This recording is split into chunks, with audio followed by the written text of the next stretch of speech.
Hello everyone and welcome to this walkthrough of the text guide for the Platinum Resorts tournament with me, Tommy, I would like Golf Clash Tommy, Mr. RJTV. How are you doing, buddy? I'm doing good. How you doing, buddy? I'm doing fine, just back home now after a lovely vacation and ready to get back at it. For you that did watch the latest walkthrough of the text guide, I did that myself, so I'm happy to have you here so you can help me out, or like we can help each other out to cover everything when it comes to the tournament here. So the thing that we're going to do here in the video is as normal. We'll go over hole number 1 to hole number 9 for rookie, pro, expert and master. RJ is going to be a little bit more focused on for those that are playing rookie, and then we're going to complete each other after that. I'm of course going to be a little bit more focused in master as I'm playing in the master tournaments. So if you do have any questions, please let us know in the comment section down below. And it doesn't have to be just on my channel, it can be on RJ's channel as well, as this video is going to be there. So I'm so pumped, I'm so ready. And I hope you are as well, my friend. And I think we go directly to hole number 1, par 5. How do we play this one? This is actually one of my favorite holes. Knowing ahead of time that we have this hole, as opposed to actually just getting it in the tours, I would say to bring a quarterback, because a powerful drive is not the most important part of this hole. So if we bring the quarterback along with a Titan, we can get some of that distance back.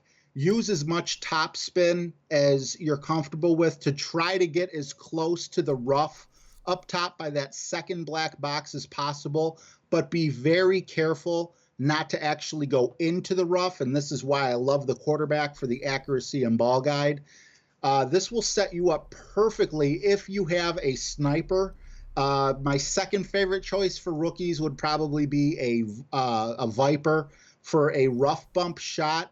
And if you can perfect it throughout the tournament, maybe on the weekend you can actually get it in there for the eagle.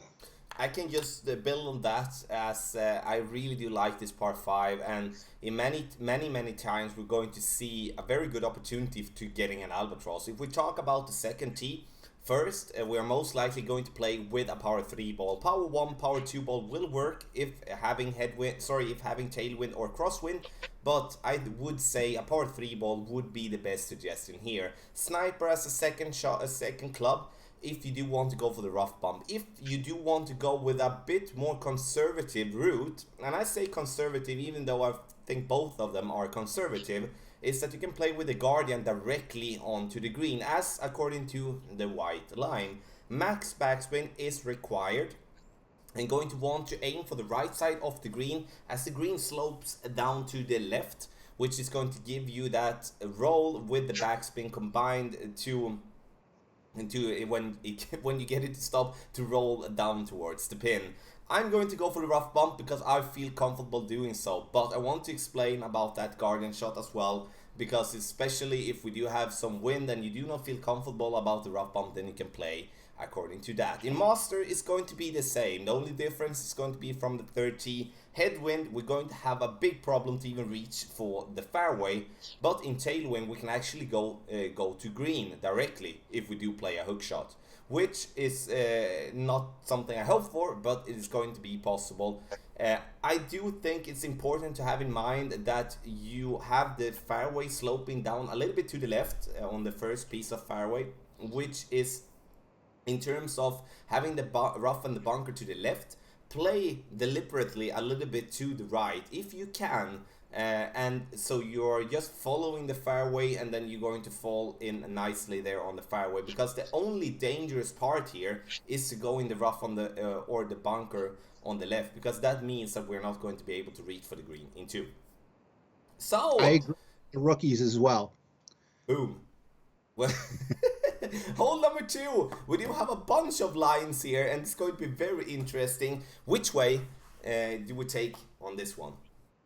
Okay, well, I always played according to the black line until you, not you watching, but him up above me, taught me how to use the yellow line, and I absolutely love it, because even if I were to roll just a little too far into the rough, my Nirvana would still be able to bail me out.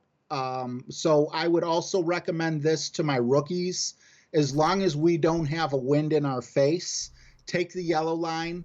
You need to be careful with that topspin. Just because you can use a special, your rough iron to get there doesn't mean that that's the easiest way to do it.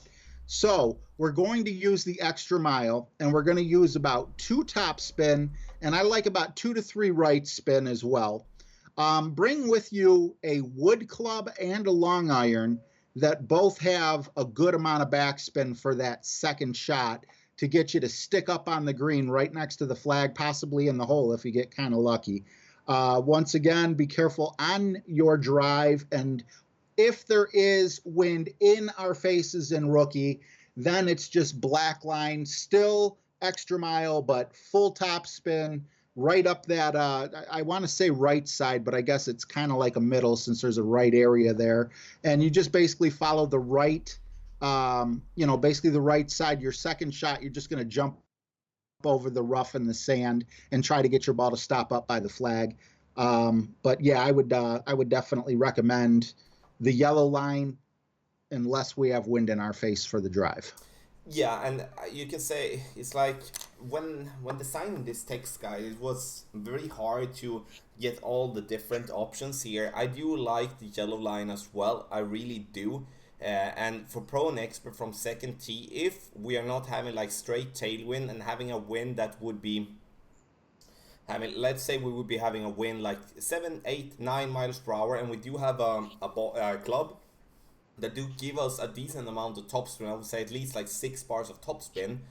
If we do have that, and I would be playing according to the white line, playing very aggressively, because the risk that we do take is to go into the rough or into the bunker there in the center.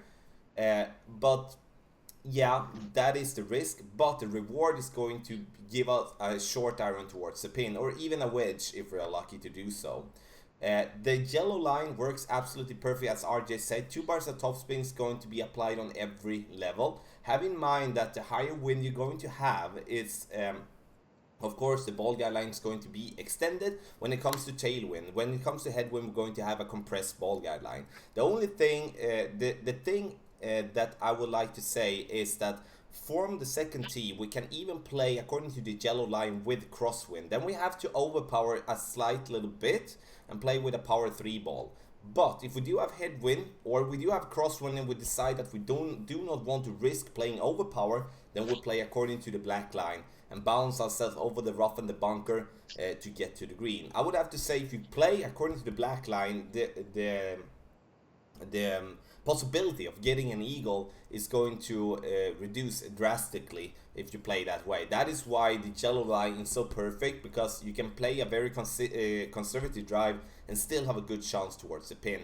Backspin, I would have to say, is required, especially yellow line, white line, because you do want to have the ball to get to stick on the green and not let it roll that much, because the green is very, very weird. It's slow from left to right, down and up, and every every single way.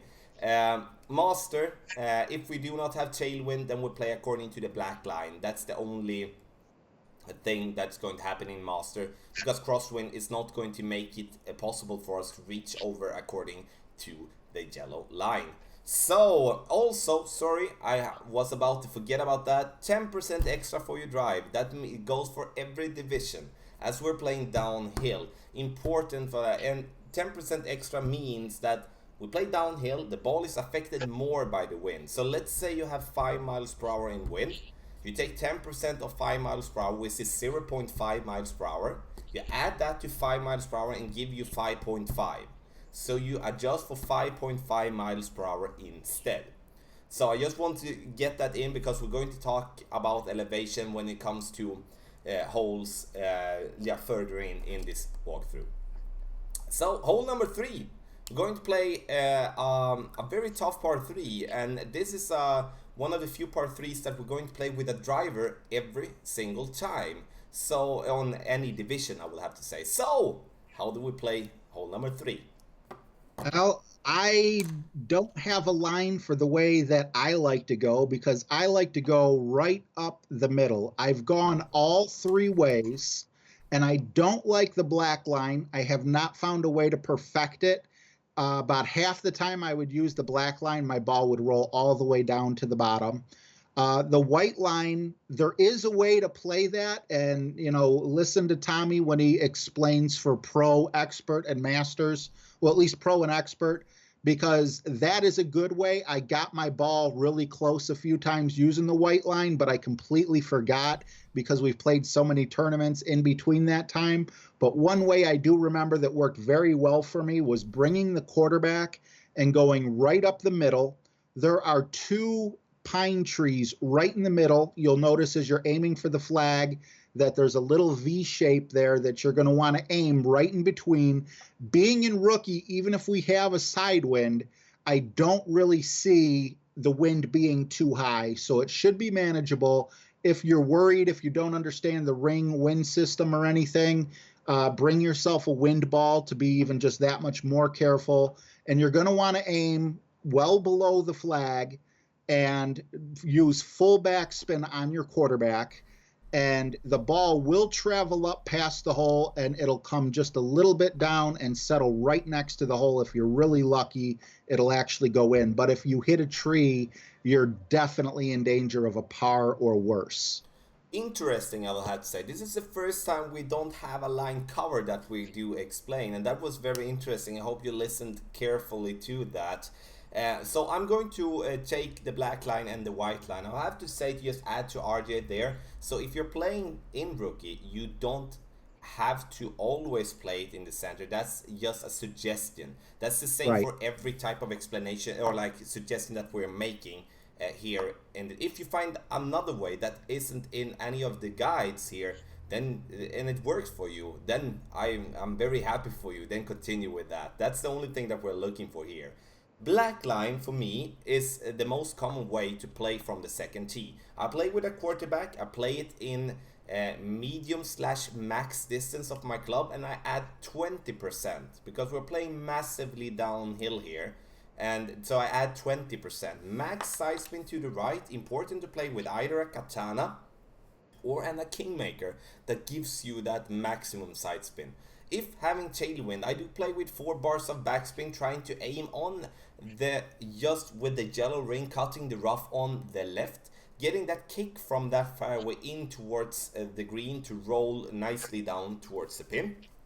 If I'm having crosswind, I do play with 2.5 bar of backspin, and if I do have a headwind, I play with 1.5 to 2 bars of backspin, exactly the same way. Have in mind you add 20%, very, very important. If going over playing on the white line, and I do see the white line being more common to play in master, but also in pro and expert as well. We do want the ball to get up there to just the fringe there, because the green is going to get our ball to roll drastically, might be the right word here, I don't know really with my Swinglish, but to get our ball into the green a little bit and fall back down towards the pin. I would highly suggest that you don't play that way if you have left to right wind, because the worst case you're going to get there is you're going to get stuck on the fairway on the right, and then you're going to have a very tough wedge here, as it's going to be a slope combined with playing downhill with your wedge. So it personal preference here, really, what you want and how you want to play it. The differences between pro and expert and master is of course the tee position, and we cannot play with a quarterback in master, so we do play with a Thor's Hammer, Apocalypse, or the extra mile to gain that extra distance. Pro and expert quarterback works absolutely perfect, and don't forget about those 20% extra. Hole number 4, one of the Southern Pines, a par 4, which we discussed a little bit before here. So I'm very interested here, again, to hear your thoughts about hole number 4.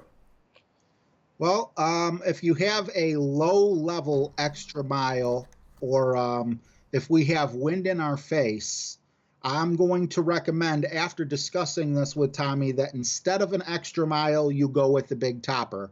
Because with all that topspin and, I would say, a Titan, you should be able to clear past those trees. Now, if we don't have that type of wind, if you have a side wind or if we have a wind at our back, then it may not be necessary for a club with like a big topper. And the only concern I have with the big topper is that the extra mile has a better ball guide, and you don't want to go all the way up into the rough. So you have like a little area there between where that patch of trees is, just right to the fairway, and where the top of the fairway stops and it starts turning to the right. So that's where you want your ball to land. It's very important that you get your ball to land on the fairway and past those trees in order to make your approach shot and get on the green in two. Your second shot, I would recommend the most accurate club you have, simply because it goes to a choke point. There's a very skinny fairway up right by the green. If you're not that confident in your second shot, aim a little closer to the top than to the bottom, because it's better to land in the rough at the top and try to chip it in there than it is at the bottom, because there's a steep hill there and you may have to be using your sand wedge down there by the water. So big topper for sure if the wind is in your face, with a Titan or a Katana, because the Katana will knock down the wind and a Titan will give you the extra power. So you decide. And then for your second shot, bring a sniper or a Viper, and bring yourself a very accurate rough iron, just in case. Once again, aim towards the top if you're not sure about your accuracy to get it on the green in two. It's just much easier to chip in with, say, a razor or something than it would be at the bottom of that very steep hill with the Malibu or Sand Lizard or whatever you might be using. I think the thing that you're saying, RJ, with the thing that with the steep hill there, it's very very important. It goes for every division here. If we get down there and we are not having clubs that with enough backspin, we are not going to be able to get the ball to stop. We can't shoot for the pin, which makes that it doesn't make the birdie even possible if we find that spot. So I'm going to copy the way that was explained a little bit earlier. We're going to go past the trees with our drive, and that can be played from pro and expert tee with whatever driver really. Extra mile, Thor, Hammer, Apocalypse. I would stay away from the big topper here, as it doesn't have enough distance from the second tee. And from third tee, we're going to play with the driver that do give us the most distance, of course, there as well. You can see the black mark here on the screen, which is amongst the shadow that comes from the trees on the right, which is a perfect way to set up there. If having whatever wind in the pro and expert, I would be playing with a sniper for my second shot. Accuracy, ball guide, and also a good amount of backspin. And we do want to go with as much side spin combined with as much backspin possible. Side spin to the right, so we can aim as much to the left from the rough on the right as possible. I never, let's say I would be having a wind that gives me that I have to adjust 10 rings, which means that I need to adjust a lot. And it seems that you need to adjust down into the rough on the right. Don't do that. Just let them do your rings, do like 5 rings if that is going to be the number before you come to the rough. Then you're going to use curl instead, because the thing that happens when you drop down to the right is that you're getting a lower trajectory, which means that you're going to lose distance and going to mess up your original play, and it's very very easy for you to get your ball to just get stuck there to the right. So then I just aim my rings down towards the right side and not getting it to fall down. I'm just using curl to counter the wind that we're going to have, and that is only basically applied if we do have wind coming like left to right, crosswind. But for some reason the game makers always try to find that particular wind on this shot, so that is why I wanted to be focused on that. Key clubs here on this hole for me is to play with a rough iron with a good amount of backspin. If you don't have the Nirvana, play with the Razor or even the Machete. If Sandwich, you can play with the Malibu, you can play with the Houdini, like examples. Do not play with the Spitfire in a lower level, and also not in level 7, because you don't have enough backspin there. That is just to counter for the risk of getting the ball into the rough or into the bunker on the right side. White line, last but not least, if we do have a massive tailwind, only is going to be applied in expert or in master. Might not even in expert, but we do need to have a wind that is around 12 to 15 miles per hour, so we can go with full topspin, most likely full overpower as well. Try to bounce according to the first box into the rough on the other side, and it's going to roll up either on the fairway or in the rough again. So we do have a very short wedge in some way, or a rough iron or a regular wedge towards the pin. Very risky approach, but if we do have tailwind, I'm going to be one of those in master at least that is going to try it. So it could reward big time, and sometimes you need to take those risky shots, especially in a tournament situation here. So we do have hole number 5 now, and I would have to say, in a personal opinion, I think this is one of the less fun holes that we do have. So I'm very interested in the take on this one, my friend. You stole the words right out of my mouth. I was just going to say how hole 1, I was so excited to have such an easy par 5. And then I scroll down to this and I see this hole 5 or par 5, and I'm like, oh no. Oh, so me and Tommy actually discussed this hole at some length before going on, and I'm going to discuss my original way, and then I'm going to discuss the way Tommy also suggested, which is also a great way as well if you want to be a little bit more aggressive. I would bring the quarterback, and I would also bring a power ball. Now, I'm bringing the quarterback not for distance, obviously, but because we're going to lay up our shot by that first black square down at the bottom of the image, as close to the top of the rough as we can without getting dangerously close. Then I would bring either a Viper or a sniper, depending on what you have in your bag. If you're lucky enough to have the hammerhead, that would work great here as well, but not so much on your approach shot. You're going to hit, the ball's going to bounce where that first white box is, and with some topspin, you're going to want it to stop rolling right around where that second box is. And then you have a fairly straight shot on to the fairway by bouncing on that little pad, and then hopefully you're able to slow that ball down. This is where actually I'm going to kind of go back and say maybe a hammerhead might not be the best way, because a lot of people don't have enough backspin, and the ball will roll all the way to the back of the green or even onto the rough. However, this is the way I would take, and one thing you may notice is it does take the eagle pretty much out unless you can get lucky hitting from that second white box and bouncing over into the hole, which is not very lucky.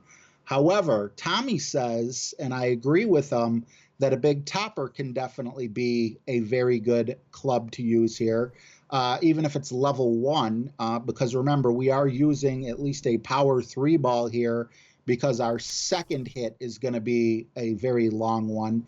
And instead of laying up where that black box is, we're going to want to put our target at max distance with max topspin and try to get our ball to roll up as far as possible so we can follow the black lines. And by doing that, as you can see where the last black box is, that's a much closer shot than where the second last white box is. So you'll have a better opportunity at an eagle. However, you still are going to want to club with some backspin, because once again, either way you approach this, a lot of people roll right off of the putting surface onto the rough. So either way you go, I believe the white line is safer, but the black line, if you were to take it, you'd see people getting, a higher percentage of eagles. What do you say? Yeah, I agree. In first, just start from my end. It's like this. It's not going to be a general eagle hole. Even if you do have tailwind on this one, this is still going to be a general birdie hole, and that is why both me and RJ might not see this as the most fun hole. And I know there will be a bunch of players agreeing with us in that statement. But when we come up to second tee, And we first start with Pro because the wind is going to be lower in Pro than it is in Expert. And we're going to play with a Berserker Ball if we do have Tailwind, with a club that gives us as much distance as possible. The topspin is going to be important here. A big topper will be possible with a Power 5 Ball and Tailwind here in Pro, and I would actually consider playing with that instead of an extra level 6, level 7 for an example. The problem we do have here is that we do need a lot of tailwind for our second shot. So if we're not getting the tailwind up to at least 8, 9, 10 with a Power 5 Ball, we are going to have a very tough time to get the ball to green anyway. We're going to have to play with a big dog or a Cataclysm for the second shot, and that applies for even Expert and also Master as well. So the second shot's going to be the same. So we will have to make a judgment call here. If we do have Tailwind, and we do believe that, not believe, but we do want to play very aggressively and do make our very, very best with the risk of getting into the rough or in the bunker, fairly close towards the green, after a second shot, and take that as a shot with our for the eagle, then we do so. If we do not feel comfortable from the rough and from the bunker, like myself, I feel I'm 50-50 from the bunker. I hate playing from the bunker. I'd rather take a short iron or a wood club towards the pin, as that is mentally easier for me. Then I would be laying up on the left side, according to the white line, play with a wood club. You can play straightforward, just playing conservative, laying up before, like if you counted 1, 2, 3, the fourth black box, and you play with a short iron directly to the pin. The problem you do have then with the short iron there is that you are going to have to play with max backspin. You need to play with a club with a max backspin. The pin stands very short on the green, which makes that one even harder. So, and it's still the same with a long iron. We need to play with a lot of backspin because, again, the pin stands very, very short, and it's going to be very hard to approach the pin from that distance. That is also a reason why laying up according to the white line is going to be easier in terms of that, because then you can play it with a regular sniper. So, the wind is going to decide a lot, but also, even if we do get tailwind in Pro and Expert, the eagle is not going to be there if we're not getting the lucky win for our second shot. So we will have to have that in mind. I'm sorry that I do not know the exact cutoff with the wind. It all depends on how far we're going to roll with our drive. That's why the big topper could be an excellent play even in Pro and Expert. Master, then you're going to benefit from having an Apocalypse level 7 or level 6, and also Thor's Hammer level 6 and 7, because you do need that top spin. If having a really good win, we can also play directly over the rough and the sand there in the beginning. But again, if we do not have tailwind, we will not be able to reach for that second fire. According to, if we take the last white box, now a lot about the boxes here, then that is possible to do in Master with the correct amount of wind. And just to finalize everything here, if we're having crosswind or headwind, there is no chance in that warm place beneath us, if we can call it like that, to be able to reach for the green in 2. Then we're going to lay up all day and every day to the left side, in my opinion. So again, it's much to say about this hole, but there is going to be a little amount of opportunity to make the eagle here. But if you do get that eagle, you're going to be kind of alone amongst other players in the community. So, oh my god, that was a hole to talk about. So I'm happy that we taking that away, and we talk about hole number 6. A lot of lines here as well. So how do we play it from front tee? Well, oh wow, yeah. After hole 5, it's very relaxing to see hole 6 here, at least from a rookie standpoint, because I believe there's really one way for us rookies to play this, and that is with our most accurate long iron. Why did I want to say short iron? Which in most cases, people, it will be the backbone. and we are just going to aim for that island. Now, do bring a power one ball, which I believe would be either a navigator or a quasar, just in case we have a wind in our face, so we can adjust a little further out without having to overpower.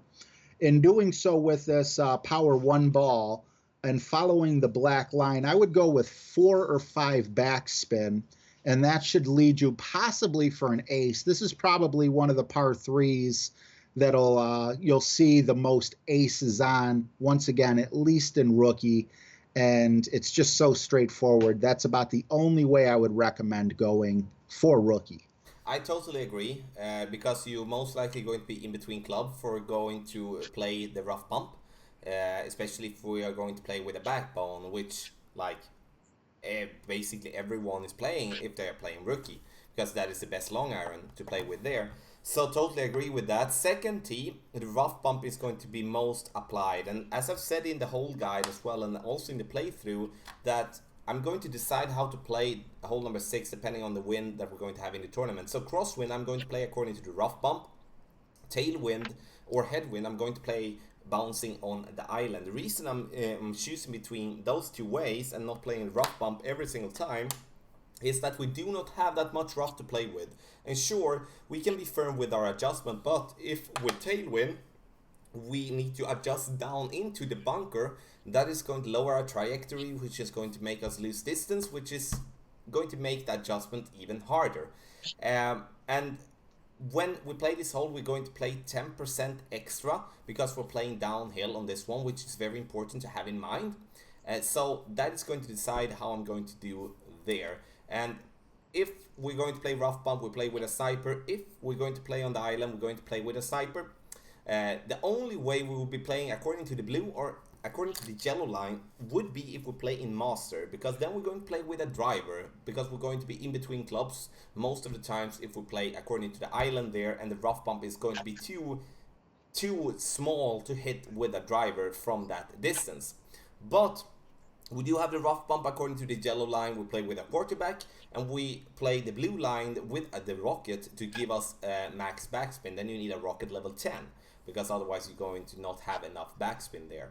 So that is going to be a lot of different ways. I do highly suggest that you check out the streams, which you're going to see it in action, because now it's getting a lot of different ways to play a hole. The important part here with hole number 6 is that you decide. Doesn't matter if your friend do get hole in one every time according to the rough bump, but then you don't feel comfortable playing according to the rough bump and you get into the sand and stuff like that. Then you play how you want to play it. So that is why I decide when I get to the wind. Crosswind, it helps me because I could just adjust in the rough and have margin for hitting the ball great. I don't have that much margin when it comes to headwind and tailwind to hit great if I'm going for the rough bump. So, hole number 7, the par 4, that is one of my favorite par 4s in actually the whole game. And so it's going to be very interesting to hear how do we play this one from the front tee. Well, I believe no matter what the wind is in rookie, you can take the black line. You might need to up the power just a little bit to adjust for the wind. But overall, I would go with the extra mile. I'm assuming that, just neutral wind or whatever, I would go about 5 topspin. And we want to bounce over the water to the second fairway. We want to be as close to the top of that fairway as possible without taking too much risk, because we could possibly use a wedge there. And I think that really raises our possibility of actually sinking it in and two. However, if you're not comfortable with that, you can take the white line, especially if you have a sniper, because of that accuracy and ball guide, and still have an excellent shot at an eagle. Just going over the water, because it's such a straight shot on in. But I mean, really, you're looking at, do you want your second shot to be with a sniper, or do you want your second shot to be with a wedge? And 9 out of 10 people will say wedge. The only thing I will say here is be very careful with that black line. You don't want the ball to carry on you and hit the rough, because in all likelihood you'll end up in the water. So make sure you do back off a little bit. With that 5 topspin should give you plenty of room to where you can give yourself an extra ring or two just to make sure that your ball doesn't carry onto the rough. Yeah, and you covered basically every angle, even for pro and expert and master. The thing that I want to add, and that applies for rookies as well, that we need to add 10% to our adjustment. And then again, that means that we are playing downhill. That is why I'm saying that we're going to add. So if we do play this one with 5 miles per hour in wind, we're going to play it as 5.5 instead, and then adjust from that position. The reason I'm saying that is because, again, if we're going to play on the left side, we do not want to cut the rough and hit it into the water and lose 1 stroke on a par 4, where there will be many players that are making an eagle. 5 bars of topspin, absolutely correct. The fairway do slope to the right, even though it looked very straight to bounce on the left side over. So we need to counter that to play with side spin to the left. And from that position, a thorn or the hornet is going to be an excellent opportunity. And for the second shot, we're not going to add anything extra when it comes to elevation. And when it comes to the white line, that is mostly going to be applied if we do have headwind for pro and expert, or also a crosswind or headwind for master. The only way I would try to the left side in master if I would be having some sort of headwind. Sorry, some sort of tailwind. And also this hole in master that we have played before, then we did have a bunch of tailwind, and we can actually try to go for green in 1, even though it's going to be very hard for us to make that shot. But we can try. So we won't see what type of wind we're going to get. Power 3 ball is my suggestion here because of the length to the bounce there on the left side, and we do want to stay away from having to overpower to bounce over on the left.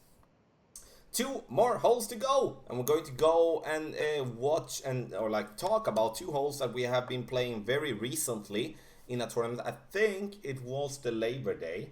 I'm not sure. I think so though. And we're going to start with hole number 8, the last par 3, one of the Southern Pines. So how do we play hole number 8?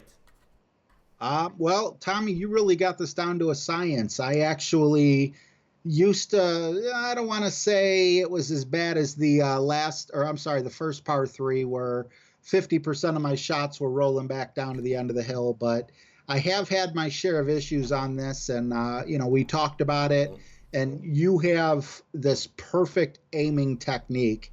What I'm going to do is I'm going to tell you how to adjust, but he's going to tell you where to put the target, because I believe that it goes for rookie all the way up to master on where to put the target. I would go with the sniper or a viper, depending on what you have. Even if you have a very low-level sniper, you can use it here, because we're only going to be using 1 top spin and about 1/2 ball of right curl. The sniper gives you such a good ball guide that you'll actually see it kind of curving down towards the hole. That's an advantage of a sniper over a viper. But beyond that, you really don't need you don't need like a power ball or anything here, but you do want side spin.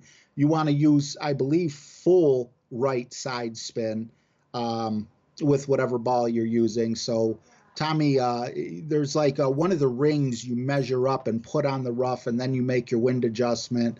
I'll let you take it from there because it works like a charm. I will, buddy. Thanks. Yeah, I'm using the red ring, just cutting the rough on the right. And it's cutting the rough on the right means that you can see on the black marker there, I'm using the red ring to be in that area and having, the target in that area, but the red ring is going to cut the rough on the right. If you do not know what I'm referring to, check out the whole guide, because I'm playing it exactly that way there. And that way I'm using my landing position in basically every division. The only thing that would make me change that is if I would be playing with a strong wind left to right. That is not going to be applied in rookie, but could be applied in expert or in master. then we can change it in two ways. We can either reduce the side spin to the right, or we can change our landing position to be more to the left and having the blue ring cutting the rough on the right instead of the red one. And that is basically how I measure and how I try to find adjustments. So I do have some references, which is going to make us that sometimes do not play with numbers have an easier time to just have references, reference point spots, or whatever it's called, on the fairway or on the green instead. The thing we want the ball to fall, get up to the hill on the green, fall back down, and one bar topspin with the wood club. And the differences is going to be is like if we take the different tees, rookie play always no matter what type of wind with a wood club. Pro and expert play with a wood club in tailwind and driver in headwind. Master play with a driver in headwind and tailwind. The importance with master is that if we do have headwind on that particular hole, then we cannot play with a quarterback because it's not going to have enough distance. So then we need to play with the apocalypse or with a Thor's hammer or something like that that gives us more distance, so we don't have to overpower the quarterback, for an example. So hole number 8 is a hole that you will see hole-in-ones. There is rumors that they have changed the slope down towards the pin, that it's not that consistent towards the pin anymore. Yeah, I would say we will have to see in the tournament, because I didn't notice anything when I played it in Tour 6. I think it was Tour 6, at least from the front tee, but also not from the second tee either. So we're going to see. I just want to mention it at least so we do have it on tape. Quasar or Katana or Kingmaker, we do need side spin here to the right to help us and have to stay away from the curl. So, last but not least, oh my god, it's like blue, yellow, white, black, orange. No, but still, it's so many different lines, and I guess the blue line for you, RJ, is basically purple, or is you do see it as blue? Is it? Let's see if it's just the sunglasses. That's definitely blue. Yeah, good. Okay, we just want to make it clear for you that haven't watched it. We had a discussion about like difference between a line there, and I know I was right, even though we can just drop that because yeah, I know I was right. So hole number 9. Hashtag purple. Yeah. Hole number 9. Okay, so how to gain this eagle here? Is it possible? Absolutely. And it's possible because we have a secret weapon that nobody else out there has. And that secret weapon is this. We're going to bring a Powerball and the Big Topper. Yes, the Big Topper with all that top spin will make your ball go further than the Extra Mile can in rookie. We're going to take that white line with any type of wind, unless we have a wind directly in our face, making it impossible to get completely over.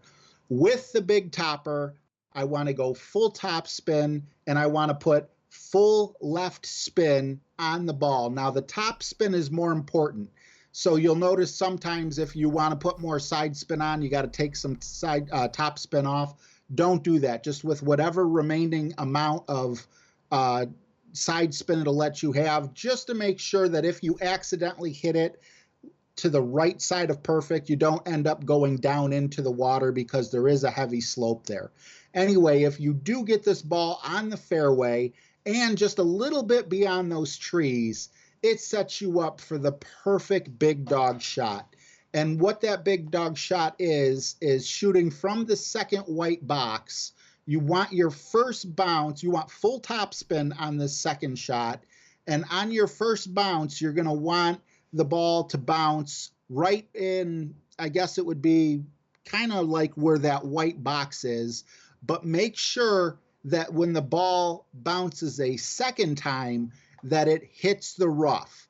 In doing that, and your ball guide is long enough for you to know that, with it hitting the rough, it'll then trickle up to the green, getting you close enough to the pin for a putt without rolling off the back.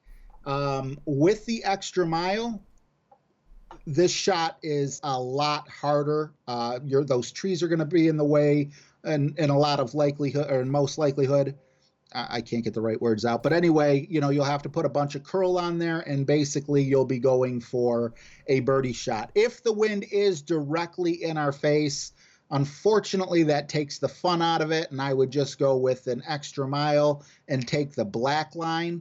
But oh man, if they don't give us that wind right into our face, this hole can be very fun, because with the advantage of the power ball and the big topper, we're going to be one stroke up on our opponents, both the one we're playing and in our bracket, and this can get you your gold, silver, or bronze, or even top 10 finish right here. Very important to get the eagle. Yeah, I totally agree, and I think the last tournament when we played, when this big topper route was kind of presented from not only by us but also by other people in the community, it is definitely a benefit for you to play that way, but also understanding how to play it.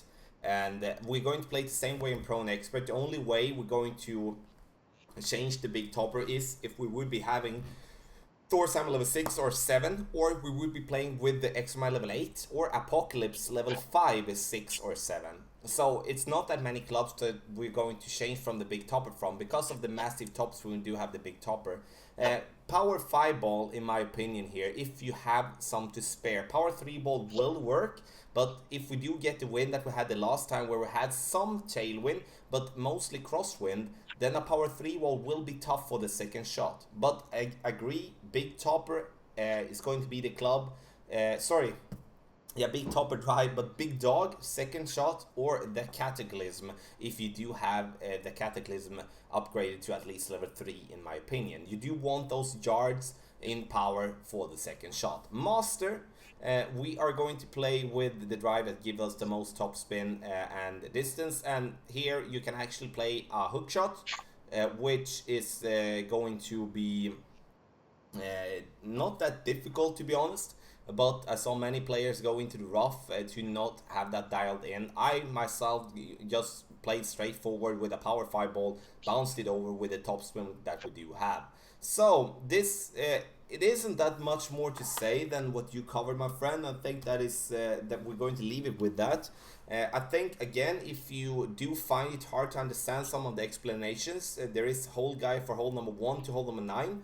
And also a playthrough for every division. Have in mind that those guides are not with the correct tournament wind, and therefore going to be, at least the playthrough wise, is going to be remade now when it comes to tournament. But it gives you an understanding on how the holes are looking, and also in terms of explanation from my end there. So this is almost a 50-minute long video, but there is a lot to say of these particular holes, because we have played them before and we know them inside and out. Please make a comment in the comment section below if you do have any questions. If you do want to get to the Textguides directly, you do have the link to the Imgur folder down in the video description below. So I would have to say, I'd say thank you, my friend, for joining in here. I hope you had as much fun as I did, and I hope I will see you the next time. Absolutely. Looking forward to it, bro. Boom! So I will let you end it as normal. So, what do we say here on the channel? Happy stroking. Happy stroking, everybody! And good luck in the tournament. Woohoo!